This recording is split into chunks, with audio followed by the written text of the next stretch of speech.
Well, happy Friday to you. It is Geospatial 2.0 Friday Talk, and today we're going to be talking about the journey ahead. And I've got my nice red hat on just to get a bit of colour to this, because I always wear dark colours, I realise, when I do this. So yeah, it's been an interesting week. Some of you have noticed that on the Geospatial 2.0 front, I've gone relatively quiet. No new newsletters, no tweets and things about things that are happening, but there was a reason for that, and that announcement was made this week. If I can get this to go forward, there we go. So yeah, I'm really excited. I've got a new role. I started working at Critigen as a Geospatial Innovation Director. It's really been the 2.0 conversation that I've been engaged in that started my initial conversations with Critigen with Jamie in particular and Mike. And it's really been sort of a natural evolution from a conversation to joining the company. And I'll talk a little bit more sort of about some of these things as we move forward in other talks. But yeah, I'm really excited to have joined the company. It's a natural evolution for the things that I've been thinking about, talking about, sort of the stuff that's in my DNA, and Critigen are really a perfect fit for that. So really happy to have joined, to join the team. So I'm gonna just step into the journey, and Critigen is obviously part of that journey, but I'm not specifically going to talk about Critigen here, even though towards the end you'll see where the linkages really specifically are in terms of my evolution.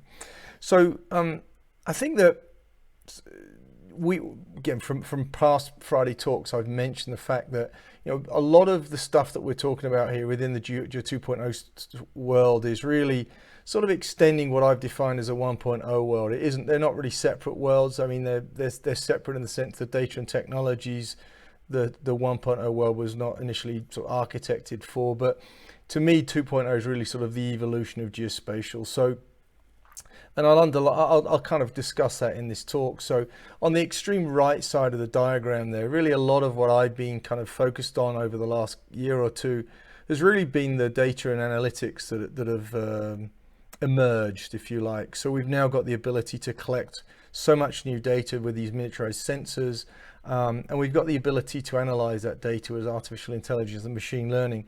So I've spoken a lot about that technology and that evolution, and the startups that are in that world. And in the diagram here, really what I'm showing, and if anyone, I don't know if anyone, I was going to say, if that picture was bigger, I'd ask if you knew where that bridge was. It was actually in the middle of Florence. But we're really bridging at the moment between geospatial data and technology on the right side to really the tech folks. I mean, a lot of the time we're talking to those people in the GIS department, in the IT department. We're talking people in a language, to people that understand the language that is spatial data, well, actually data and technology. Let's not even go to the spatial thing. So we have this connection, and my world has always been talking to those people and translating, actually, and that continues. Love talking to those people, but that's really been where we've sat.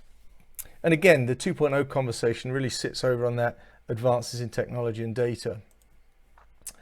So what we haven't had, you know, like that diagram, I found that image in the middle there, that crack in the earth. I thought that was a great one. So really what we've really not been successful with is to actually bridge that gap between the data and the technology and the business leaders, the C-level folks in organizations, those that have got business problems. So we've done a great job talking to the IT and GIS people, geospatial folks. We haven't done a very good job in translating the technology and data into things that's meaningful for business leaders, which is, well, again, we don't need to talk about why we're so stuck in sort of the public sector. That's one of the main reasons why, and we're not so much in the commercial world. So again, talking about the last couple of years of what I've been talking about Geospatial 2.0, I've really been focused on data and analytics. So you'll have seen me write columns, highlight companies that are in that space. And a lot of the time I've been working in sort of in the 2.0 startup world, which is fascinating because there are such a lot of emerging companies in that space. India is just exploding with expertise in that area. So we're seeing these massive changes. And I'll continue to talk about the evolution of this conversation within sort of the technical landscape, and just highlight some of the things that are happening. And I wanted to do this. Sorry, John, but I wanted to highlight folks I talk to that are just make me, they make me sort of jump up and down, if you like, because I get it very, I'm easily excited, as my wife often reminds me. And when I talk to guys like John, and I put INSAR as one of John and I had a conversation this week about INSAR. And if you don't know about INSAR, go read about it. Talk to John, talk to Joe Morrison. It's amazing radar-based technology. And John and I specifically were talking about how it could be used in transportation along roads to actually monitor if there's subsidence, if there's going to be landslides, etc. John's got some incredible stories. He told me an amazing story in the mining industry. I won't steal his thunder. Reach out to John. He's a fantastic guy to talk to. I'm fascinated by every conversation. And apologies, John, I didn't ask your permission to put your picture here and highlight you, but I did anyway. So I'll do it, and you can smack me on the bottom later. So the other part of the conversation, so the first part of the conversation has really been about the data and about the technology and all that advancement there, innovation that's going on there. But again, going back to what I said earlier, the second part really of the 2.0 conversation to me is this whole connection of business leaders and really focusing on improving business outcomes. And I've spoken about that a couple of times, use these diagrams actually, but it's really how do we now start having those new conversations. So it is not only the Geospatial 2.0 conversation to me is not just about those technical pieces, it's also about those other pieces which are the important pieces in terms of connecting to that new and ginormous audience that we really haven't touched with Geospatial. And again, sorry about this, Rob, but I spoke to Rob. Rob works for Esri, and Rob and I chatted this week. Rob's a fabulous guy. We've been chatting about 2.0 for ages.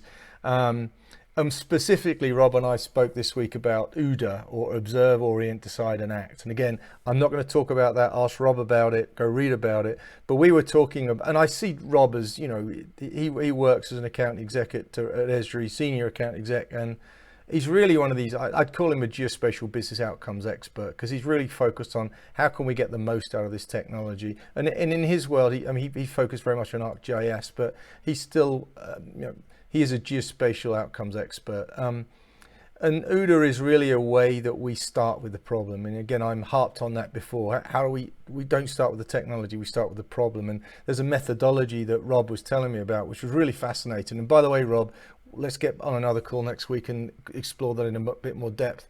OODA, so go read about it, go connect with Rob. Again, I'll take a smack on the bottom from Rob for highlighting him. Hopefully he doesn't mind, but Rob's another one of these guys that's just, every phone call, every time I talk to him or communicate with him, it's great. It's a joy. Ooh, that's me. I finished with this ghastly picture of me. I look like I don't quite know what I'm doing in that picture. Actually, I'm doing a presentation at one of the Esri conferences years and years ago. But that expression I've got on my face is weird. But I think where I wanted to finish this, and hopefully this is an under 10-minute talk, which I target to do. There's my email address at Critigen. I'm excited to have joined Critigen. My journey with 2.0 continues. I think from a sort of discussion perspective, I will continue to do the things that I have been doing and expand sort of the things that I share on social media, etc.